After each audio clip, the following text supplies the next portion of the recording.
going on, everybody? Welcome to another episode of Explain It to Me PDSC. My name is Miss EJ, and today I'm coming to you and we're going to solve one-step equations. So we're now dipping into a little bit of algebra, so let's get to it. Again, I am taking actual problems from my actual students, so hopefully this will help you. So let's get started.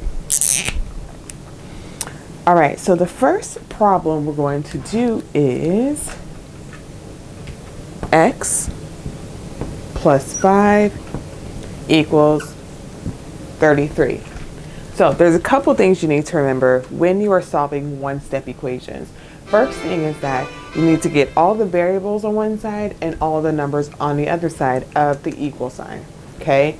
So a variable, just to review, is anything that's a letter in the problem, including if a number is attached to it. If a number is attached to a letter, it's a variable, but any of the numbers in the problem are variables, okay? So you need to get all variables on one side of the equal sign, all numbers on the other side of the equal sign. The other thing you need to remember is that what you do to one side of the equal sign, you do to the other. So what we're going to do is we need to move the 5 to the other side of the equal sign. So we're going to look at it. So this is a plus 5, so you need to do the opposite. You need to do the opposite of whatever is going on with that number so that you can move it. Because what it's going to do is, if you can see here, it's going to cancel this out so that it becomes 0, and that's your main goal. So we minus 5 on this side because minus is the opposite of plus. Then we minus 5 on this side because what you do to one side of the equation, you have to do to the other side. So that means that all of this gets canceled out because 5 minus 5 is 0, and that's your goal. And then we have 33 minus 5. 33 minus 5 is what? 33, 32, 31, 30, 29, 28. Okay, so then you bring the x down. It's always easier to rewrite it. Equals 28. And then you're done. Because we're only doing a one-step equation, this is all you have to do. We did the one step. The one step was moving the 5 to the other side of the equal sign.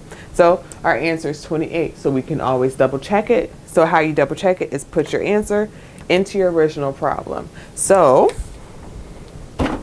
get more whiteboard space. Our original problem was x, and we have that 28, so I'm just going to put it in parentheses so that we don't forget which number we're substituting. 28 plus 5 equals 33. So let's check to see if that's true. 28, 29, 30, 31, 32, 33. Yes, 33 equals 33. So we got the answer right. So that's how you can double check. Good? All right, let's do a different type of one-step equation. Let me erase my board and I'll be right back.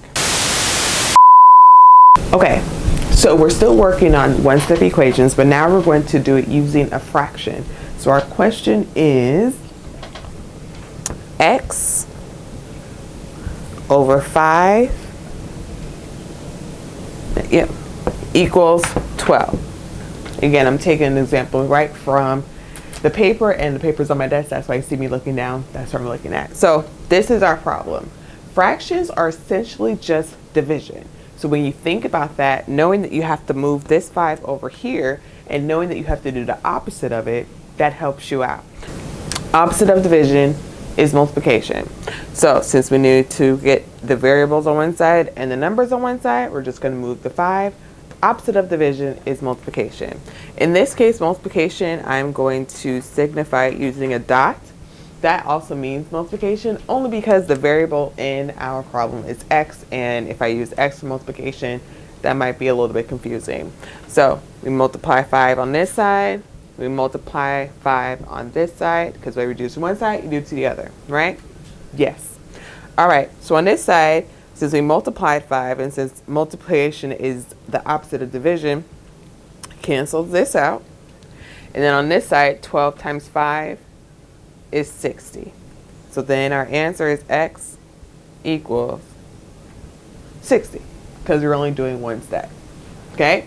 So now let's check it. Lift the board up. We're going to check it.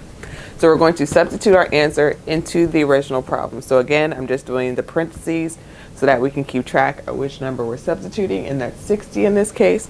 So 60 over 5 equals 12. So we're checking to see if 60 divided by 5 is 12, and it is. because 5 times 12 is 60. So 60 divided by 5 is 12, just like 60 divided by 12 is 5. So that's the correct answer. So we know we got it right. So those are 2 examples of solving one-step equations in, the basic algebra. And so this came from an Algebra 1-2 class, and they did not give me the Common Core code for it, so I apologize for that. But you need to start out with this. So hopefully this helped. If you have any questions, please make sure you leave them in the comment section. Sometimes, however, YouTube cuts off the comment section if it's a video that could help kids. So if that is the case, in the description bar will be a link to our resources page on the Purpose Driven Advocacy website. Go to the resources page and you can submit any questions you have about this or about any other question in any other subject you have, and then we'll make a video about it, or we'll come back and clarify or do a Q&A, things like that. So make sure you utilize that, and thank you for watching, and we'll see you in the next video. Bye.